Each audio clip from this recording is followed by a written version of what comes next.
Desde hace tiempo tenemos esa problemática. El agua sube, el nivel del mar sube y las islas van a desaparecer. Eso yo lo sé, estoy bien consciente de eso. Entonces, claro que eso nos preocupa y nos preocupa por nuestros niños. Llueve, no debería de llover. Estamos en verano, así que yo creo en cambio climático. Los grandes glaciares se están diluyendo, están cayéndose y eso poco a poco va a estar llenando el agua y más o menos esa isla que estamos aquí ahora mismo, dentro de 20 años o 30 años ya no va a existir. Obviamente, entre los efectos de la crisis climática es el incremento de los océanos, de los mares. Y nos ha obligado aquí en Panamá a hacer el traslado de la isla a esta urbanización. Desde niño, esto de estar siempre en contacto con el mar y uno mirar desde la isla hacia el bosque, a la selva, ¿no? Entonces ahora va a ser el inverso. Esto es lo que voy a añorar, lo de canaletear con mi cayuco. Mis hijos ahora probablemente no lo hagan porque ahora vamos a estar en tierra firme, ¿no?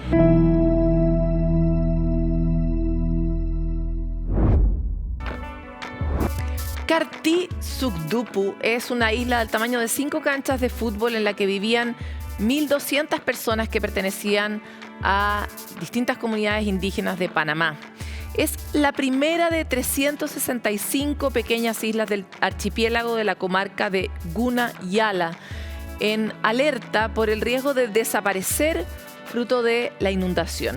Recientemente todos sus habitantes y animales tuvieron que abandonar la isla porque Karti Sukdupu quedará bajo el agua dentro de los próximos días.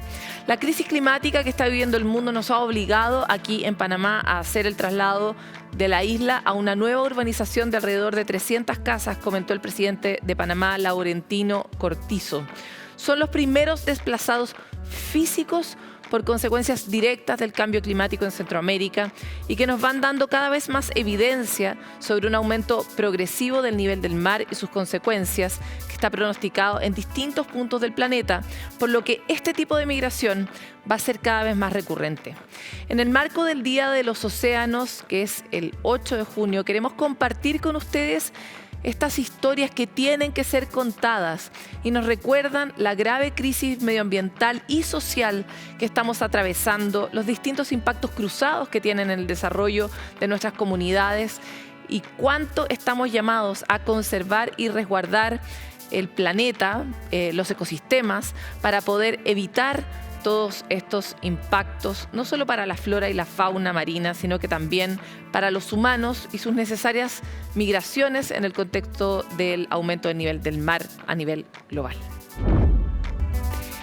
En el marco de la conmemoración del Día del Medio Ambiente, Futuro 360 nos hicimos una pregunta y es: ¿cómo va SBAP, el Servicio de Biodiversidad y Áreas Protegidas, que ha logrado a través de una ley finalmente salir a la luz luego de más de 10 años de discusión y que busca cambiar el modelo, cambiar la forma en la que conservamos, buscar medir y tener mecanismos adecuados para poder preservar ciertos ecosistemas que son críticos, pero también nos replantea una nueva forma de organizar la forma en la que nos enfrentamos a los desafíos medioambientales que tiene nuestro país.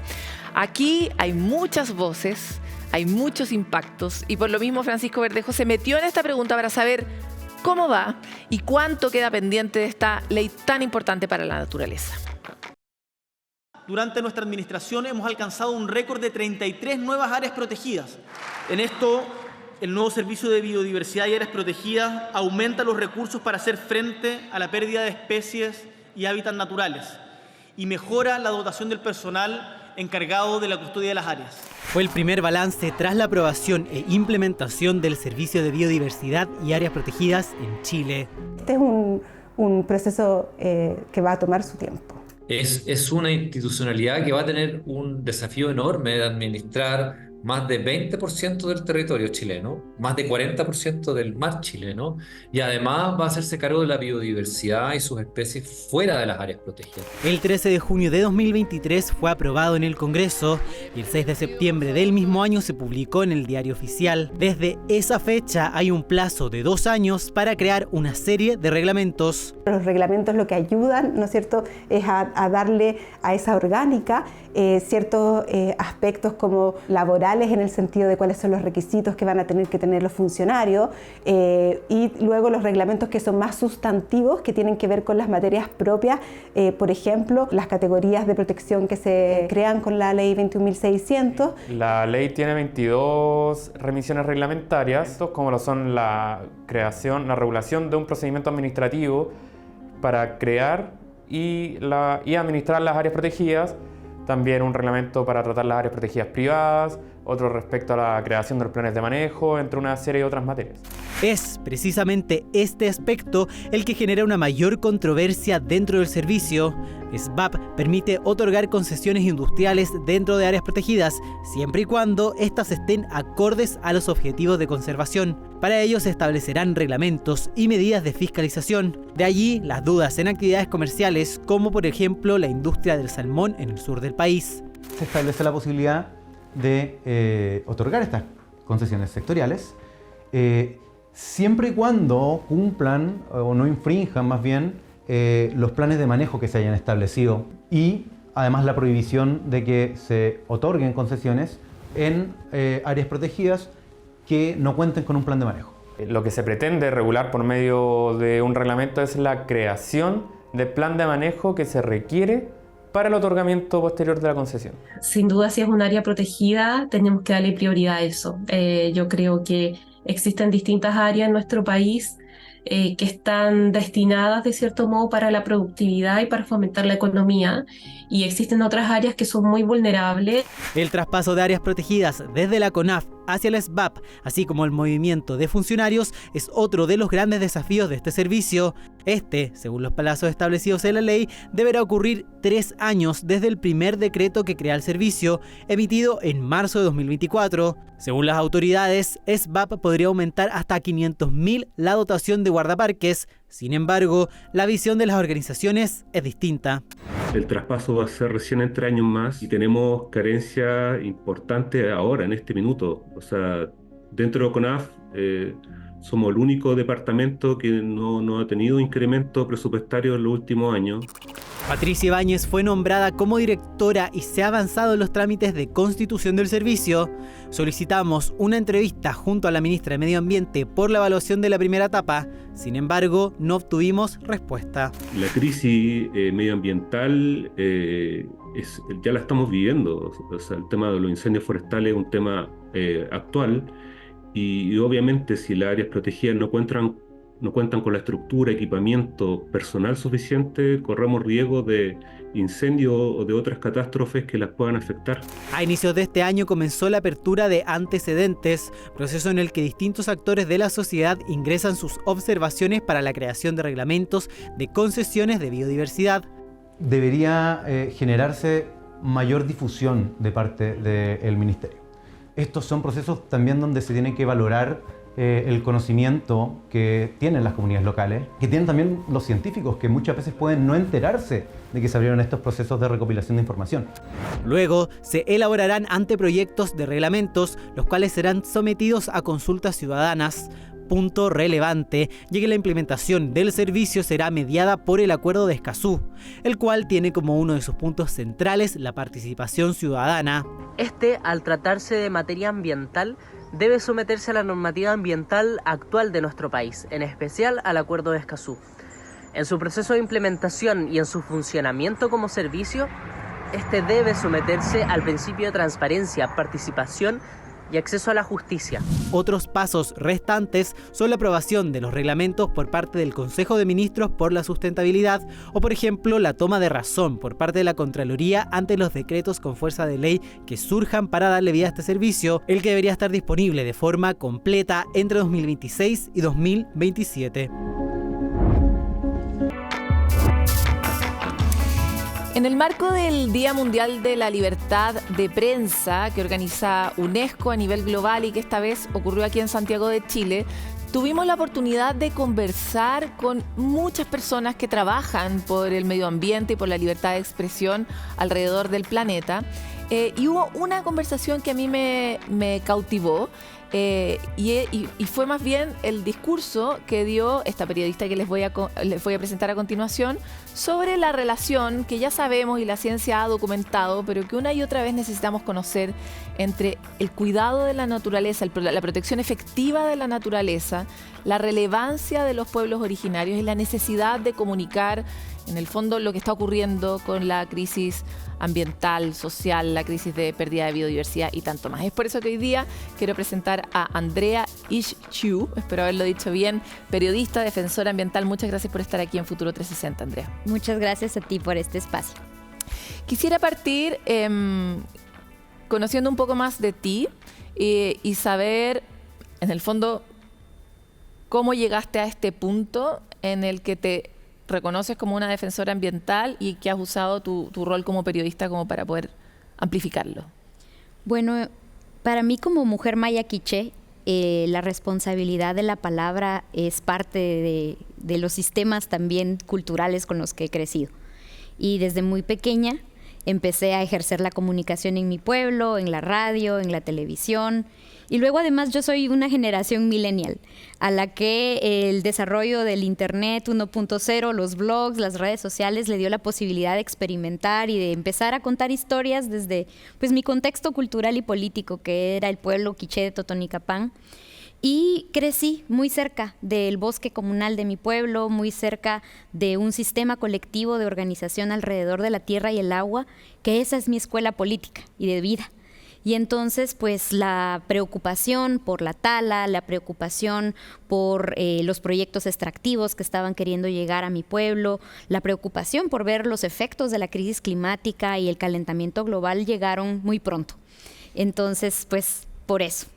Oye, cuéntame un poco cuáles son el contexto, porque esta historia que cuentas es una historia que suena a una historia muy reciente, pero que ocurrió en tu niñez.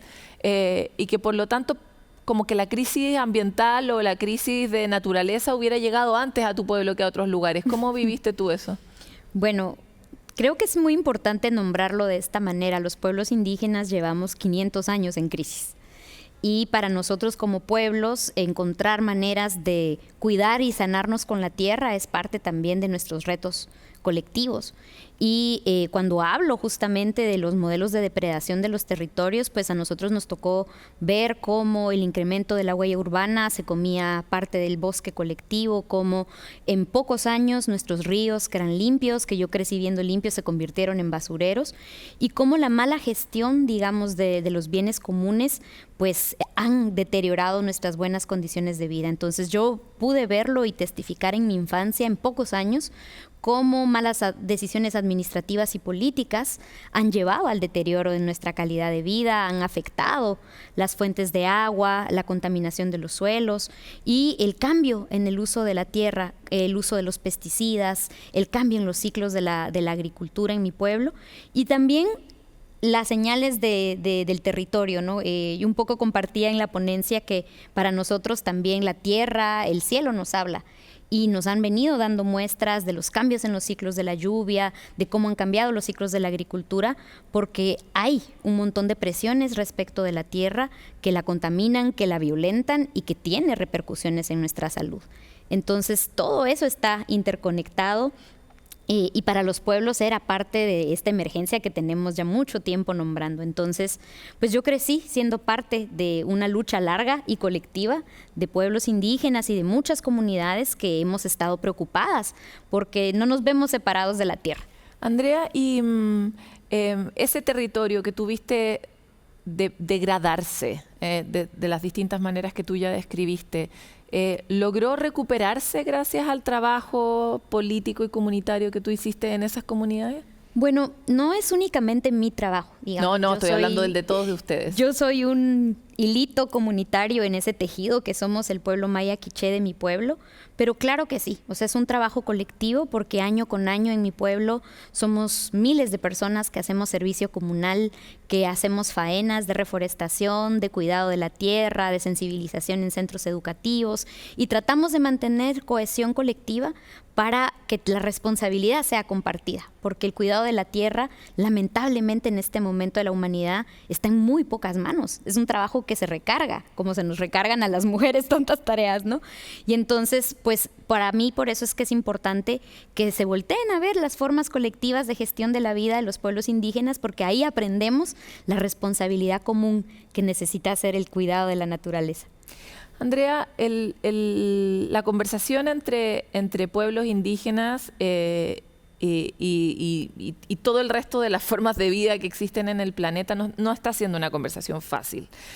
Si bien la ciencia ha señalado en particular el valor que tienen los distintos pueblos en la conservación de esos territorios, porque los conocen mejor, porque conocen sus ciclos y porque como su modelo de vida es distinto, son mejores cuidando, ¿no? Aún es muy difícil guardar esos espacios, ¿no? Y protegerlos. Y en ese sentido me encantaría saber, ¿por qué crees tú que los pueblos indígenas tienen que cuidar esos lugares? Bueno, los pueblos indígenas hemos desarrollado distintos sistemas de pensar, de vivir, de creer y de organizarnos. Para el pueblo maya quiché, la relación entre nosotros y la tierra es una relación de respeto y de cuidado. Entendemos los sistemas de la tierra como sistemas vivos. Tratamos al agua con el respeto de lo sagrado que es. Agradecemos todos los elementos que sostienen nuestra existencia. Entonces, para nosotros la tierra es nuestra condición de vida. No podemos hablar de vida si no es en armonía con todo lo que nos rodea. Y eso lo practicamos cotidianamente. Cada vez que vamos a un cerro a hacer una ceremonia, estamos haciendo un acto de agradecimiento a lo que nos sostiene. ¿Qué nos da vida? El agua, la tierra, el aire, el fuego, ¿no? Y ponemos ahí en nuestras ceremonias las flores, que son una síntesis de absolutamente todo lo que el universo envió a este planeta para garantizar la vida.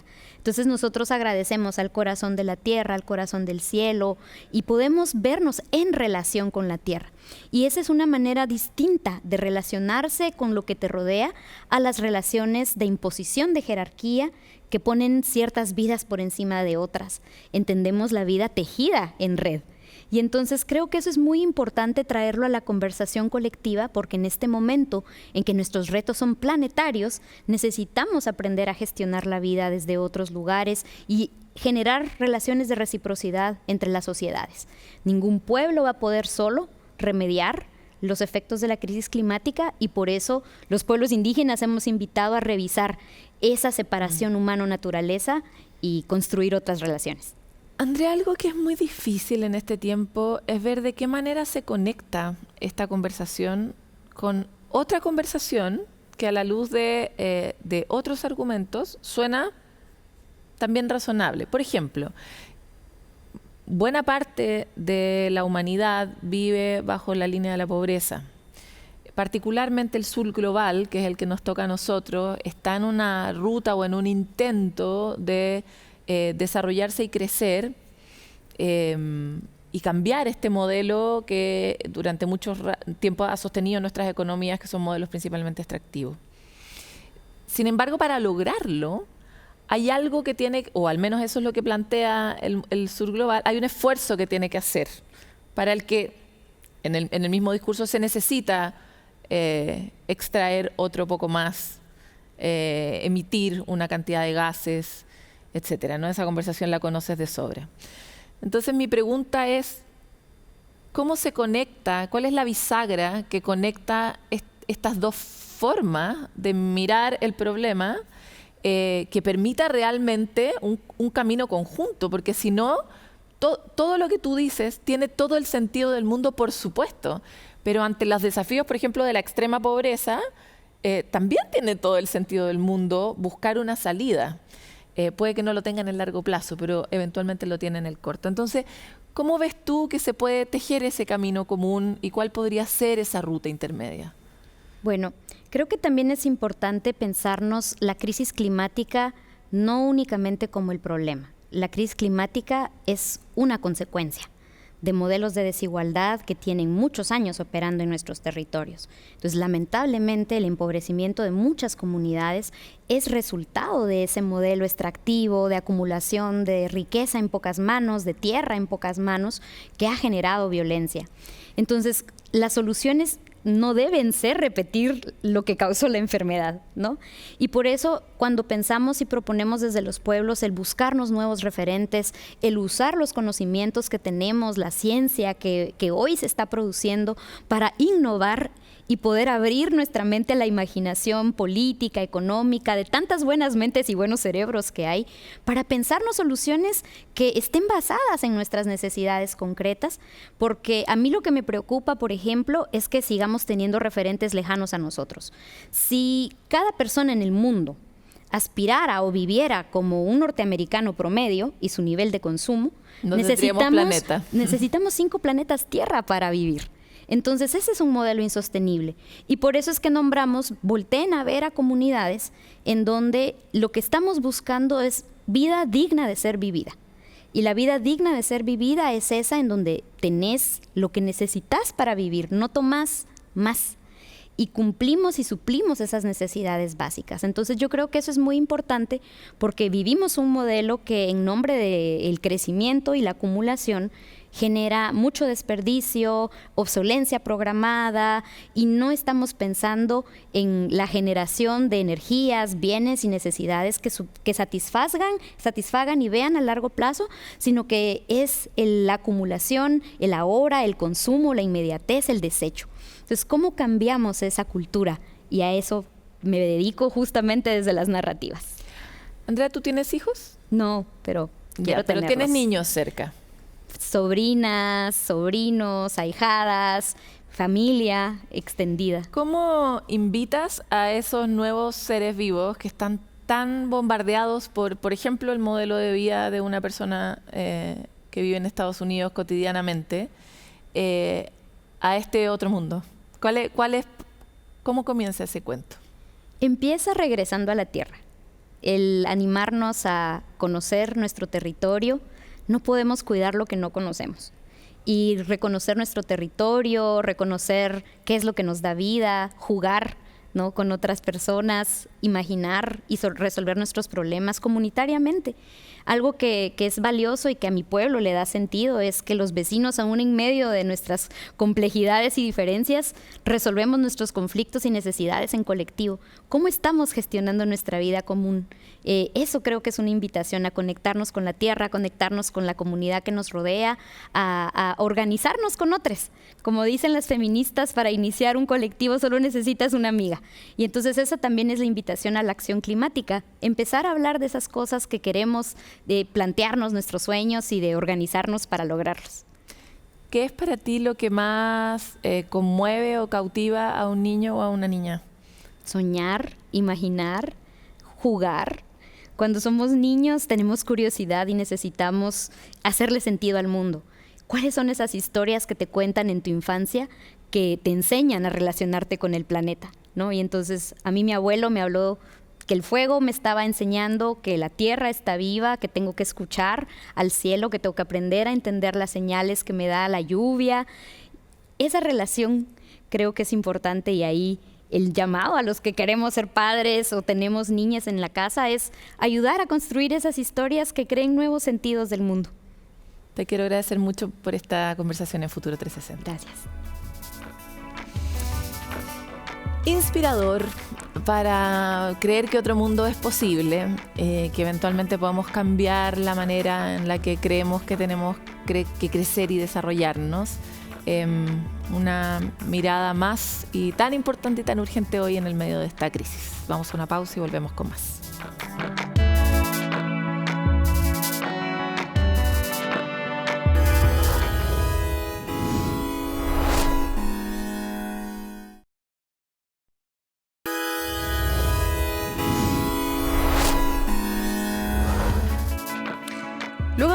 salmón es el segundo mayor producto de exportación de nuestro país. Es una industria que está en el medio de grandes desafíos. Por un lado, cuestionamientos y nuevas exigencias en materia medioambiental, mejores prácticas, tanto para el cuidado de los animales, como también de los entornos y el impacto que su crianza tiene en el medio ambiente. Además, existe un desafío mayor aún, dado que a medida que llega nueva tecnología, existen posibilidades de, a través de la incorporación de la tecnología, mejorar estos dos indicadores que planteaba anteriormente. Camila Guía fue a la región de los lagos a conocer en qué está esta industria en esta materia y este es su informe. Así se ve una jaula de salmones por dentro. A 40 metros de profundidad y en tiempo real, se trata de un monitoreo que, según Alexis, hace tan solo un par de años era prácticamente imposible. La primera cosecha fueron 192 toneladas. El centro de cultivo yo lo operaba con 57 personas, más 37 personas solo en cosecha. Hoy día, un centro de cultivo de 5.000 toneladas lo operan 12 personas. Así ha cambiado. El nivel de eficiencia que se ha logrado es enorme. Se trata de la incorporación de robótica, inteligencia artificial y energías limpias en la segunda industria de exportación del país. Esta es una sala de monitoreo y de alimentación de salmones remota. Gracias a inteligencia artificial, aquí se puede observar el estado de los peces e incluso alimentarlos a distancia. ¿Cuál es la ventaja de tener una sala de alimentación remota? Uno es la estandarización y lo otro también, al ser un sistema centralizado, controlamos de mejor manera y evitamos las pérdidas de alimentos. Este es un punto clave en la salmonicultura. Solo en 2023, Ventisqueros produjo 55.000 toneladas de salmones. Al ser una industria de criaderos, el mayor gasto se destina a su disponibilidad de alimento, el que a su vez es causante del daño al ecosistema marino porque aumentan la carga de nutrientes al mar. Con inteligencia artificial, finalmente nosotros podemos ver el comportamiento de los peces, si están comiendo o no están comiendo, si hay peces o no hay peces en la cámara y si hay detección de pellet o no. Y finalmente lo que vamos a hacer es como igual que una agricultura de precisión, una acuicultura de precisión y que vamos a entregar cada pellet y en cada velocidad o cantidad de acuerdo a lo que esa jaula esté requiriendo en ese momento. Acá podemos ver cómo funciona el sistema de alimentación de los salmones. En estas cajas que están acá, que se llaman silos, el alimento cae y viaja por las tuberías hasta llegar a cada jaula. Y tal como vimos en las pantallas, controlado por inteligencia artificial, se puede optimizar el proceso de alimentación, estableciendo hasta cuándo distribuir o no el alimento de los salmones y así evitar que caigan hasta el fondo marino.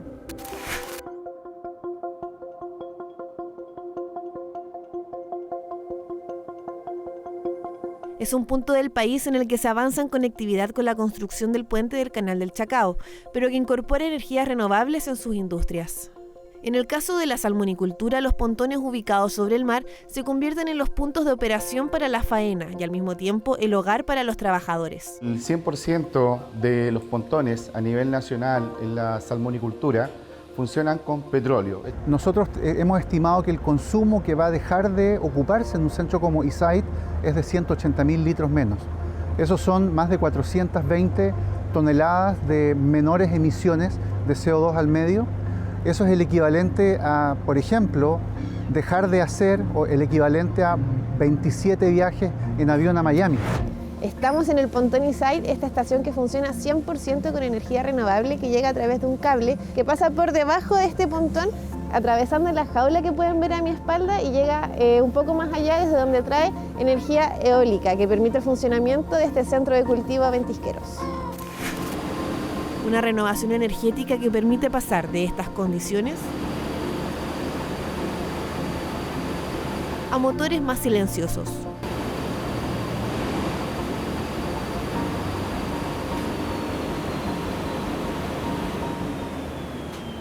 Y lo que acaba de pasar es la desenergización de este generador que alimentaba la habitabilidad de este pontón, ¿cierto? Ahora está funcionando eléctricamente con energía que viene desde el continente. Bajo el agua, las herramientas también están cambiando. Caleuche es un robot submarino que se opera a control remoto y que a la fecha ha logrado reducir en un 90% las inmersiones de los buzos. profesión que ha sido calificada por la Asociación Chilena de Seguridad como la de mayor riesgo en la salmonicultura, especialmente por no respetar los límites de profundidad y la alta exposición a factores climáticos adversos. Antes eso quedaba abajo, hoy día recuperamos y volvemos a dejar el lecho del mar limpio en términos de residuos de restos náufragos. Este ROP llega a 300 metros, entonces al final puedes ir suplantando actividades que son de alto riesgo de los buzos. Y también desarrollamos otra necesidad que tiene la industria, que es poder costurar las redes loberas. Hoy día se hace con buzos en algunos lados, otros lados se está costurando, y esta es una herramienta también que nos permite a nosotros costurar redes, evitando el riesgo, digamos, del buceo. Cristian trabajó durante años como buzo salmonero. Hoy hace lo mismo desde la superficie. Siempre cuando estoy navegando con mi robot, me doy cuenta por dónde va mi cable. Y sé lo que hay debajo del agua, por lo tanto también sé por dónde ir y qué revisar. Y esa es la experiencia que te da el buceo y todo el tiempo que estuve. Adaptación de una industria que lleva casi 50 años de expansión en Chile y de la que solo hay 150 años de historia en todo el mundo. Hay harta tecnología y la inteligencia artificial, como digo, yo creo que va a sumarse no solo a la alimentación, sino que también al manejo, a reconocer el estado sanitario de los peces, a decirte qué biomasa hay sin tener que levantarlo y mostrarlo uno por uno. Tecnologías que buscan, por un lado, la optimización de los recursos y, por otro, mejorar las condiciones y procesos productivos en torno a reducir los impactos contaminantes y medioambientales. Vamos a aprovechar los breves del día de hoy para profundizar sobre algunos de los anuncios que hizo el presidente Gabriel Boric en el marco de su cuenta pública dedicados a la ciencia. Entre ellos, destaca el anuncio que hizo sobre el hecho de que Chile haya iniciado el proceso para unirse al Centro Europeo de Investigación Nuclear CERN, el laboratorio más grande de física de partículas y uno de los centros de investigación científica y tecnológica más grande del mundo. Esto se materializaría para nuestro país en cooperación, experiencia e inversión y sobre todo crecimiento en materia científica y tecnológica para nuestro país. Acá es relevante que si ustedes no conocen bien los detalles de qué es el CERN, revisen nuestra entrevista especial que pudimos hacer con su encargado aquí en Chile en Futuro 360. Otro de los anuncios fue la construcción del Centro Espacial Nacional que se va a instalar en el Parque Bicentenario de Cerrillos. Según detalla la Fuerza Aérea de Chile, este centro tendrá una superficie aproximada de 5.000 metros cuadrados y sus instalaciones contemplan un centro de control de misión y un laboratorio de datos que considera 5 data centers más 2 supercomputadoras que se van a sumar a algo que el país ya tiene. El presidente habló no solo de cómo vamos a aumentar los recursos en investigación y desarrollo, principalmente a través de los ingresos del litio, sino que también en cómo nos estamos preparando para los desafíos, por ejemplo, de la inteligencia artificial. Se puede destacar el rol de la ley de inteligencia artificial y también el trabajo que estamos liderando desde el Ministerio de Ciencia de la mano de Chile Valora para generar nuevos perfiles. A esto se suma un nuevo impulso al Centro Antártico Internacional, a los temas espaciales en materia de data centers e infraestructura. Chile tiene grandes oportunidades en ciencia y tecnología y la ciencia y la tecnología hoy día son centrales en el modelo de desarrollo que estamos construyendo. Bueno, en esta tarea por llegar a la Luna, China está cada vez más cerca de la ambiciosa aspiración de instalar astronautas en la Luna y un laboratorio a 2030. La sonda Chang'e 6 aterrizó en la cara oculta de la Luna, su lado oscuro, especialmente en la cuenca del Polo Sur Aitken, donde comenzará a recoger muestras de la superficie, según anunció la Administración Espacial Nacional de China. Es la misión lunar robotizada más compleja que este país ha llevado a cabo hasta la fecha y su objetivo es devolver por primera vez a la Tierra muestras del llamado lado oscuro de la Luna. Esta no es la primera vez que el país asiático conquista este lugar del satélite natural, ya lo había hecho en 2019, si lo recuerdan, con Chang'e 4. Se espera que esta misión dure 53 días y podría ser un hito clave en el impulso de China por llevar astronautas a la Luna y el impulso de una nueva carrera espacial por la Luna, que ya sabemos comenzó hace un buen rato y hay muchos interesados en nuestro querido satélite.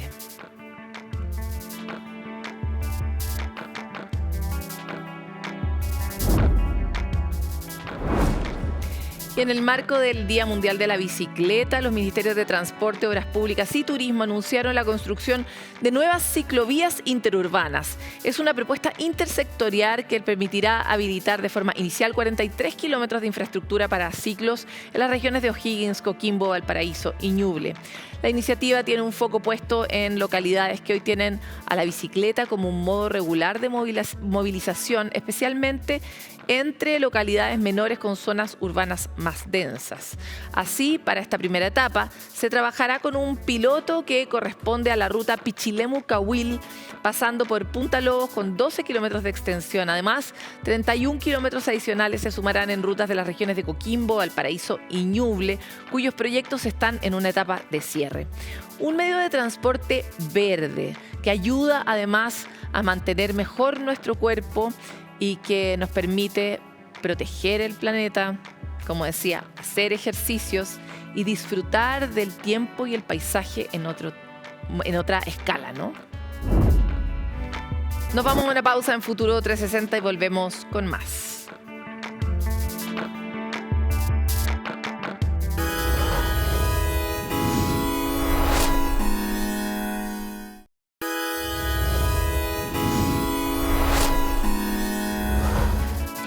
Alerta de evento astronómico, porque de aquí a septiembre vamos a ser testigos de la explosión de una nova, una estrella de la constelación de la aurora boreal a la que prácticamente le da hipo cada 80 años. ¿Por qué? ¿Cómo vamos a poder verla? Camila Guía nos cuenta mucho más sobre esta noticia intensamente nerd. La NASA anunció que seremos testigos de la explosión de una estrella, un evento que ocurre cada 80 años. Esta imagen corresponde a una estrella gigante roja y una enana blanca, que han estado en esta dinámica por años, y hasta septiembre de 2024 se espera que la pequeña colapse y libere el material acumulado. Entonces, cuando la enana blanca absorbe suficiente material, como que se vuelve un poco inestable y expulsa o tiene esta explosión de material. Es como que le diera hipo a la estrella cada 80 años. Quiere decir que durante 80 años esta estrella acompañante recibe material hasta que llega el punto donde ha recibido bastante material que la estrella, en un sentido podríamos decir que colapsa. Se trata de la explosión de una nova que se encuentra a 2.700 años luz de nuestro planeta y que podremos ver como una nueva estrella en el cielo. Popularmente uno conoce mucho las supernovas. La gente conoce mucho estas explosiones de supernovas, que son explosiones muy potentes cuando una estrella muere, cuando termina su vida.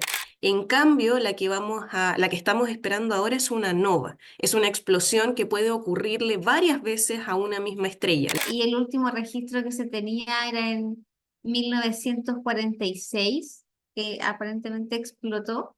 Este sistema estelar, normalmente de magnitud más 10, es demasiado tenue para verlo a simple vista. Ahora saltará a magnitud más 2 durante el evento, el que expertos calculan que ocurrirá antes de septiembre de este año y que se podrá observar a simple vista desde nuestro país, exceptuando la zona austral. Eso es porque básicamente esta luz viene viajando grandes distancias, entonces no es una explosión que ocurre instantáneamente y nosotros veamos la luz en ese mismo instante. Esta luz tiene que recorrer todo el espacio que hay entre este sistema y nosotros para llegar a la Tierra. Esto es específicamente en la constelación de la Corona Austral, en donde va a aparecer una estrella nueva, mucho más brillante, de repente, de la nada, que es justamente esta estrella que explota.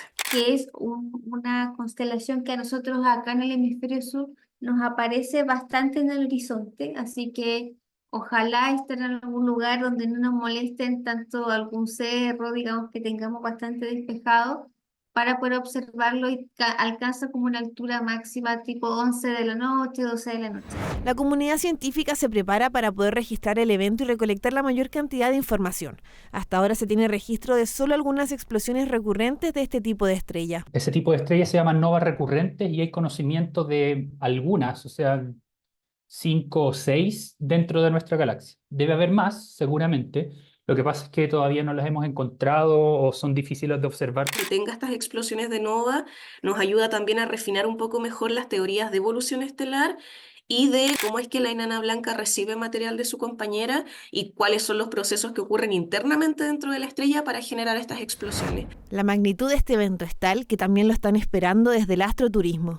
Hay cielos como los del norte de Chile, por lo tanto el astroturismo es muy fuerte y es muy popular entre los viajeros que visitan San Pedro. Y aquí en San Pedro de Atacama tenemos la suerte de que en estas fechas, entre junio, julio y agosto, la vamos a tener a una altitud de 30-35 grados, bueno, que es muy bueno.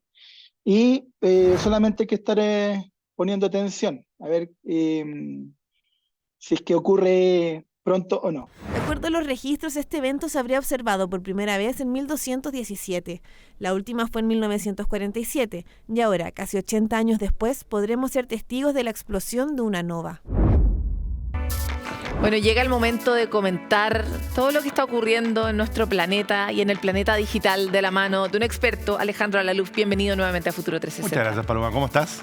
Aquí, ansiosa por saber y conversar todo lo que traes. Bueno, vamos a comenzar hablando sobre inteligencia artificial porque obviamente es el concepto que se ha robado la agenda, sobre todo lo que tiene que ver con la industria tecnológica en los últimos años, ¿no?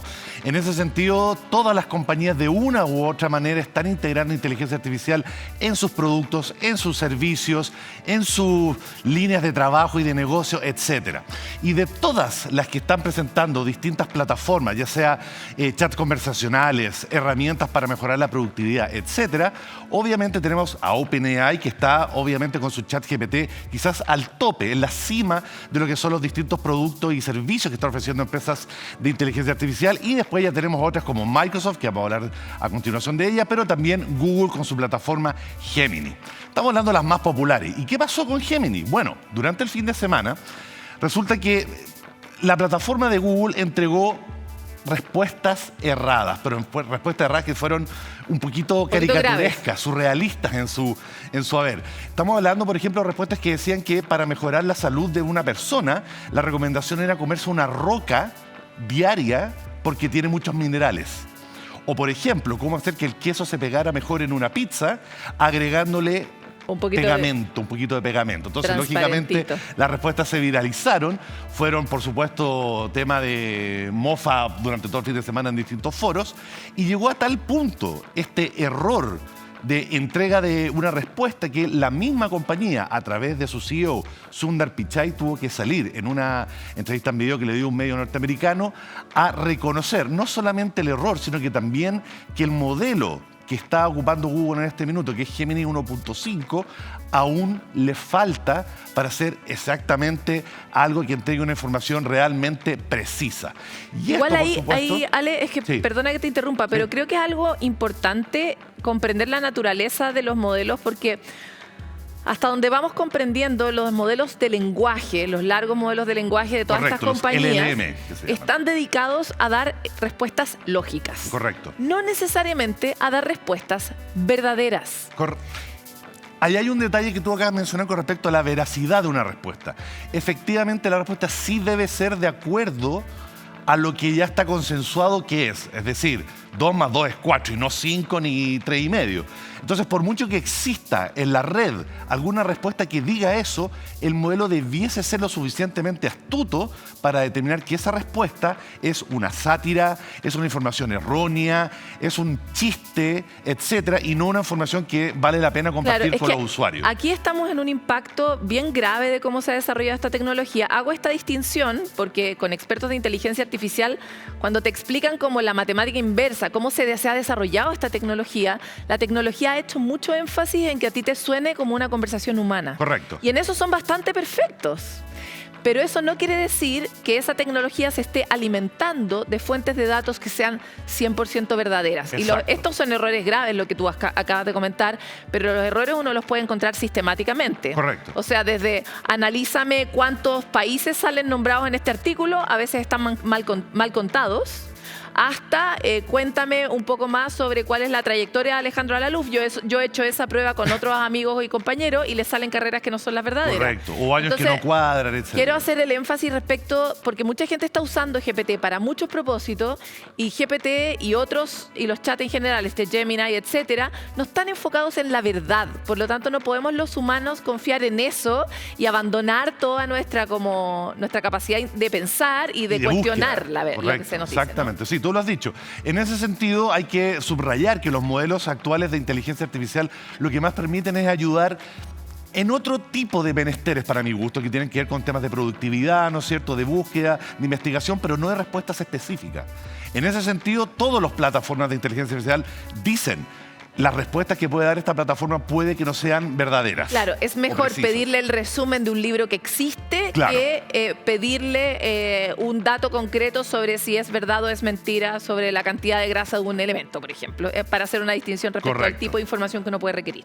Ahora, esto nos lleva a el evento que se está desarrollando a partir de mañana, específicamente en términos más oficiales, que es la Computex 2024. Esta es una feria de computación, la más grande e importante del año, que se desarrolla en quizás el país más estratégico en lo que tiene que ver hoy en día con la producción de tecnología, Taiwán. Ahí es donde los mayores, principales actores de la industria tecnológica, los 7 más grandes, como se le llaman, los que tienen mayor valorización bursátil, van a estar presentes, mostrando todas sus novedades, principalmente con respecto a inteligencia artificial. ¿Por qué Taiwán es tan importante? Porque nosotros, el grupo de los ignorantes, no sabemos por qué Taiwán es la meca.